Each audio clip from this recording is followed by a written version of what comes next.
So Richard Satchwell's last night as a remand prisoner is ahead of him. We know that what sentence he's going to get when he's comes before the judge tomorrow for sentencing. He'll get a life sentence. And as a 58-year-old, he's really looking at not getting out until he's in his 70s at some point, you would think. Well, I think the average now, a lifer tends to serve 22 years before they get out on licence, which would make him 80. He's entitled to apply to the parole board after 12 years in a murder case. But I mean, and the rules have changed in that recently, so that hasn't really kicked in to see what kind of regime that the new version of the parole board are going to enforce in terms of how long people serve. But you do have some very long-serving killers, in jail since, the 2000s. You do. And obviously as people get older, they might get out a bit quicker. But either way, like he's going to be an old man when he gets out. Now, he's obviously been in prison on remand since 2023, is it? Yeah, he's been in custody since October when he was charged with murder. October 2023, he was arrested initially on the 10th and released briefly, rearrested again, I think, on the 12th, and he's been in custody more or less since then. It was mentioned in court during the case that there was a bail application to the High Court at one point, but he has been in custody for all that time. So, I mean, you wrote a bit on the weekend for us, writing about what life has been like for a prisoner like Richard Satchwell. He was initially, I think, put on one of those very protected wings where people are under really heavy supervision, with a couple of Ireland's, I suppose, most infamous, inmates, are they? Certainly well known, yeah. So he was remanded to Limerick prison and he was on an isolation unit there. So not that he would have met these people, but also on that wing, you'd have Jonathan Dowdall, the former Sinn Féin city councillor, who was the supergrass in the Jerry the Monk Hutch murder trial to do with the Regency attack. And he's still serving time for his part in that, and for, I think it was booking a room that was used by somebody involved. Yeah, it was a facilitation charge. He'd be coming to the end of his sentence. So yeah, I mean, he's due out this year and presumably going to join the witness protection program. We haven't heard anything different as to that at the minute. And of course, then there's a prisoner called Barbie Kardashian, a transgender person who is serving time for threatening to kill her mother, and recently went on trial again for making similar threats to people in the jail, and was actually acquitted on that one. So, but Satchwell, he wasn't long on the isolation wing. He was well able to kind of mix and mingle in the general population. So why would he have been put there? Like, these are obviously the people, like obviously Jonathan Dowdall can't float around Mountjoy, waving hello to other prisoners for obvious reasons. And I suppose it's clear Barbie Kardashian will be in a similar bracket. Presumably nobody's particularly afraid of Richard Satchwell, but it's... Yeah, I think it'd be more the other way around. Initially, they would have been concerned about he might be singled out for attack because of the nature of his crime. He killed a woman and buried her under the stairs in his house and lied about it for 6.5 years. So, I mean, as I suppose domestic murders go, well, I can't really scale them, I suppose, but it's a pretty bad... It's a pretty bad crime to have committed, to say the least. And I suppose there would have been, I suppose initially, until he's kind of really, properly assessed, they're going to have to wait and see how he's going to get on.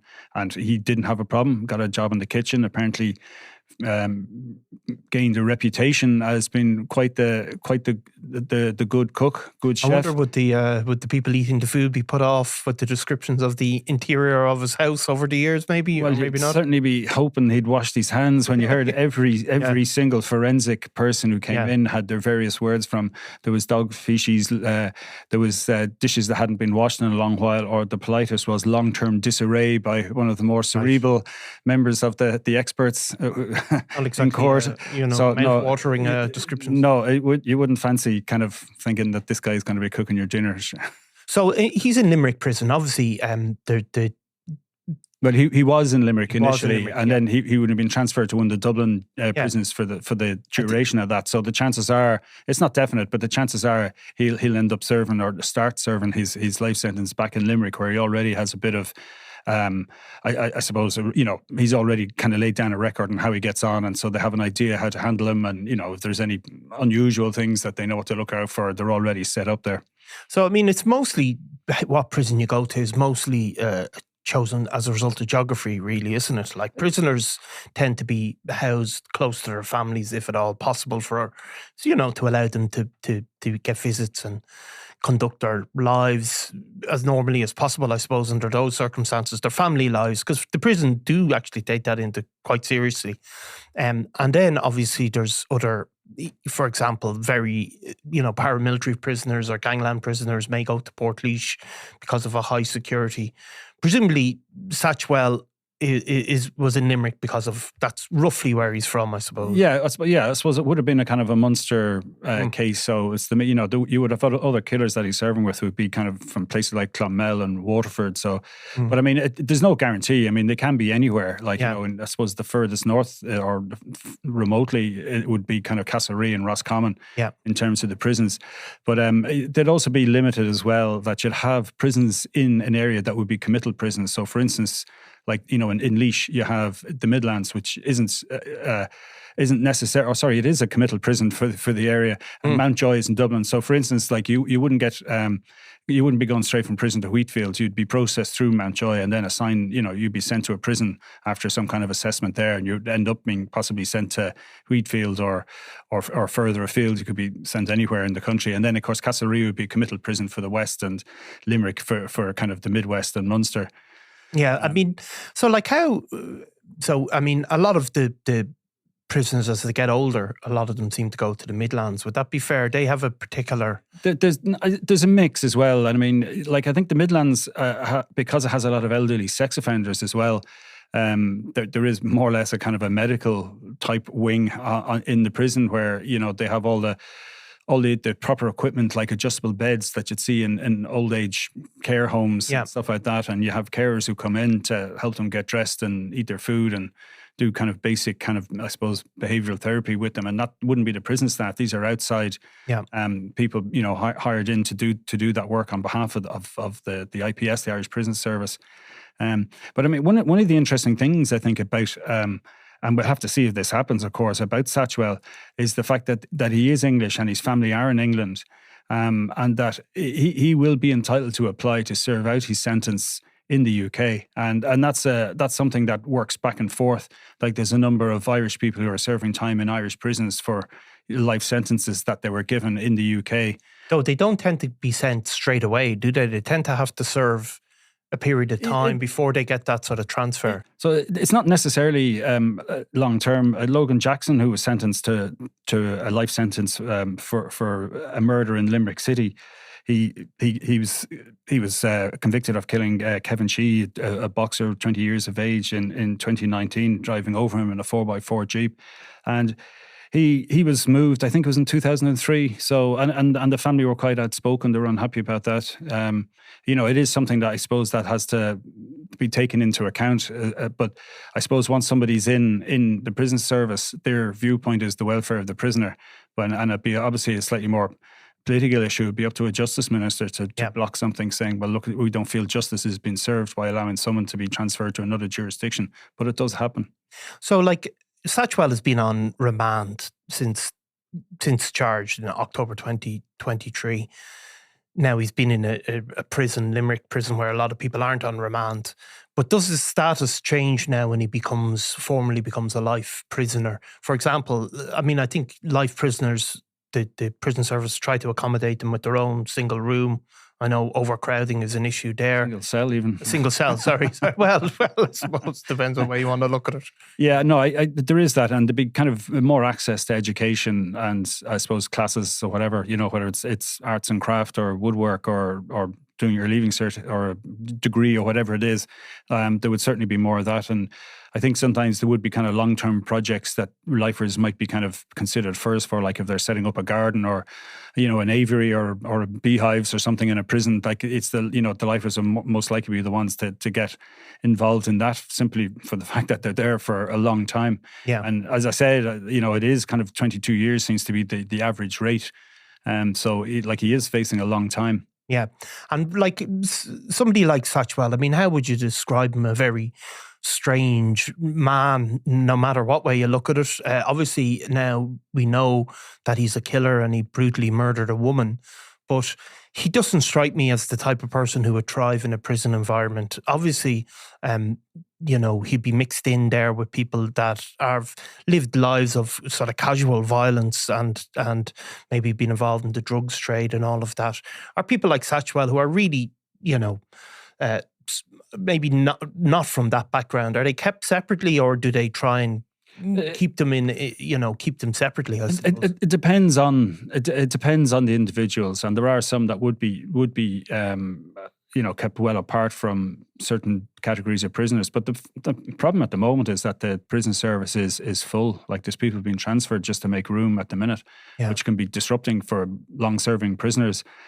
But I mean, they do make not so much allowances, but they do. There is, whatever regime that a lifer will be serving, there will be some kind of structure put on their time inside that wouldn't necessarily be put on somebody doing a shorter, like 4 or 5 year sentence.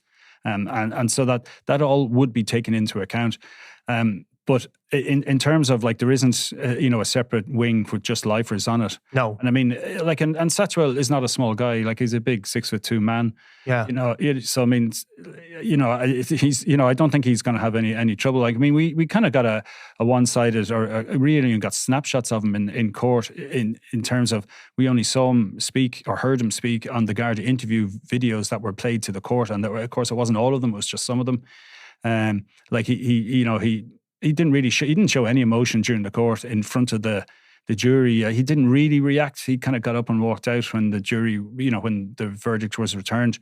And there wasn't, there was no kind of animation or animated kind of waving at his lawyer at any stage. Any kind of chit chat he had was done quietly, and it was after, the jury had gone and the judge had risen from the bench. So I mean, we certainly really didn't get any kind of insight into his personality. And of course, we saw the media interviews as well, where he comes out, he's kind of self-serving, wheedling, but manipulative as well. So I mean, I wouldn't consider him soft in that regard. No. And it's quite possible, like, he could be a danger to other prisoners if he's wheedling people, persuading them to do things for him. He obviously portrayed himself as a victim. I mean, that was his defence and set up in advance. And in any of these cases where you have somebody speaking about a dead person, in this case Tina Satchwell, she doesn't get a chance to defend herself from those allegations. She's not there to give her side of the story. So none of what he has said could be true. And we know he is a chronic and absolute liar, because, I mean, that certainly cannot be disputed. So we don't know, of course, if he is, we don't know if all we do know for sure is that he is a liar. But it was strange, I think, the extent of the lying and almost the seeking out of the media to lie to them. I mean, he never had to do any interview at all, and many people if somebody has gone missing, never will. I think it was one of the main parts of his strategy to try and get away with murder. I mean, one was burying Tina under the house where hopefully she wouldn't be found.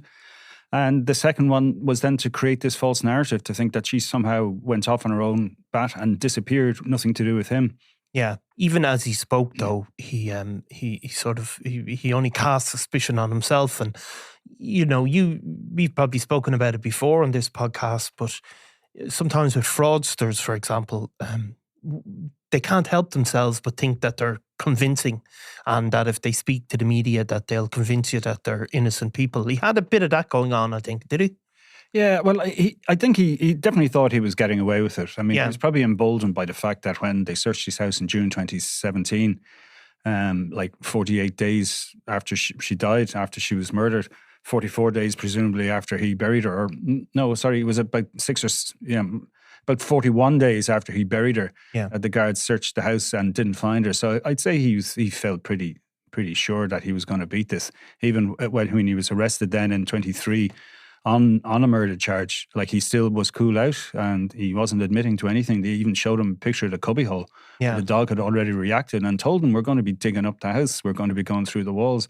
And he stuck to his, fairly flimsy story, really, looking back on it. Yeah. And with the hope, possibly at that stage, but that he was going to get away with it.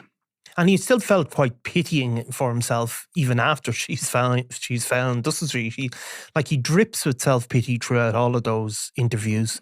I mean, I always thought one of the funny things was, like, he could have said, I miss Tina, she's gone, I don't know where she is. But even then, he was kind of attacking her character even before, while pretending that she was merely a missing woman. Yeah, I mean, again, I suppose that was a part of his dual strategy. There was a dual strategy within one part of it, and that was like, while he was telling everyone he loved her and he missed her, she was also had this kind of dark side, and it was a secret. I wanted to protect her, from getting out into the wider world, and but as the prosecution said, these were all kind of conniving and self-serving and cynical kind of a view of the world that he was trying to kind of create. He was painting a picture of, what had happened. And I have to say, like, when you listen to him give the interviews, like there was one whole, I think it was an interview with Paul Byrne on TV3, and he offered to say, I'll do a lie detector test. And when Mark Cagney asked him on Ireland AM, he said, well, no, I'm on medication at the moment. But I actually think he probably would have passed,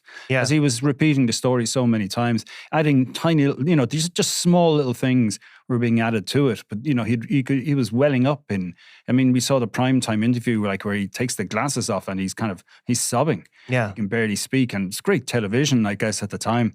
For the people in RTE, must have been delighted. Like, it's a great hard-hitting documentary. And I'm sure there was a nagging suspicion on their part as well that this guy was lying through his teeth. Look, all the journalists who interviewed him, none of them came away thinking, the poor man, he's so innocent. Every one of them would have come away thinking, what's going on here? Also, the other thing that I'm never fully sure, it's a really sort of his description of how she died, with the dressing robe belt or whatever. Like, it's a bizarre description to give, isn't it? I wonder, did he say that because he thought of forensic evidence might uncover? Yeah, I'd say he was worried that that he couldn't fully hide the fact that she probably died with a dressing gown belt around her neck. Yeah, and that probably he did wrap it around himself and throttle her with it. Yeah, and so he didn't know necessarily what forensics may or may not find. And for example, he may have thought that they'd find a neck bone. And there was a deal, quite a deal made in court about that. This hyoid bone, which is held in, it's just under your tongue. It's held in by ligaments. It's not attached to the skull. And that in 73% of throttling cases, it's fractured. Less so in ligature, and it's only 9% in a hanging case. Yeah. And these were figures that were put out by Margaret Bolster, the pathologist, who also mentioned that she had carried out 30,000 autopsies or postmortems in her career. So she certainly knows what she's talking about. And so I think, but in terms of the story, I suppose he was obviously had 6.5 years to think about this. Yeah. And the fact that he came up with a story that was just instantly sounds. It's implausible. Yeah. Why would somebody? Where was her other hand? If she was stabbing him with one hand, where was her left hand? He couldn't answer that. He couldn't say how close his hands were to her neck when he was keeping this belt taut against her. And he was unable to explain that. He got to the point, show me the marks where the wall, the mall were made. And it was kind of, he tried to point in the photographs to behind one of the banister railings, so he didn't have to give up that detail straight away. But they were really nailing him down on the detail at that stage and saying, so was she standing up or crouching? And he couldn't remember that either. Yeah, whereas he could remember the seedless mandarins and the apple and the grapes and the yogurt that he made for the special breakfast. Yeah, and what type of flowers he got and everything. And so there was so much embellishment, which was his tendency to try and, I suppose, embroider the whole tapestry that he wove and this false narrative that he stuck to for so long. Yeah. And he didn't really tell the full truth. We don't really know what happened in those last minutes, where we are guessing, but the chances are it's mathematically impossible to say so. But as the jury did, but it's beyond all reasonable doubt he murdered her, and he more than likely throttled her one way or another. Yeah. And if he's talking about using the belt, he was probably trying to hide the fact that if they found something that indicated that there was, her neck, front of her neck was in contact with a dressing gown belt, then he was covered in his mind. Yeah. And that's why. I mean, the obvious one, why didn't he grab the chisel off this 5'2" woman, or 5'4", whatever she was, but she was a good bit smaller than him. He's a big guy, Yeah, I saw him in court. Yeah, he's 15, 16 stone anyway, and she was like 8 stone. So, I mean, the idea that she could just overpower him, even if he did trip, but couldn't explain what he tripped on or why he tripped. Yeah, is a bit. It was too flimsy, really. And not it is actually quite hard to strangle somebody to death. Like the idea that somebody could be, strangled to death pretty quickly and accidentally. You know what I mean? It's not it's like any of these things. It requires significant force over a period of time. And that was actually brought up by his in defence that it was said in one of the interviews. One of the guards said, "Look, people don't die that way. It just doesn't happen." But Brendan Grehan, the counsel for Satchwell, was making the point that, well, none of the expert witnesses were actually asked, is it possible that could she have died this way? So that wasn't actually, it wasn't aired in court. Was this possible? But common sense would tell you it's not. Well, we'll be back tomorrow, Eamon, for this sentencing hearing. It'll be interesting to see. I mean, obviously at that point, you tend to get victim impact statements, presumably from Tina's family. You may get some mitigation put forward on behalf of Richard Satchwell, which presumably, he will continue to deny the murder. I mean, at this point, he could, in theory, say, look, I did it and I regret it. But I would guess that that's not going to happen. But we'll return tomorrow and see what is said. No worries. Thanks, Eamon. Cheers, Niall. I'm Nicola Tallant and you're watching Crime World, a podcast about criminals, drugs and the underworld in Ireland and across the globe. Make sure you subscribe to our channel and turn on notifications so you can be the first to watch all our latest episodes. You can also listen wherever you get your podcasts.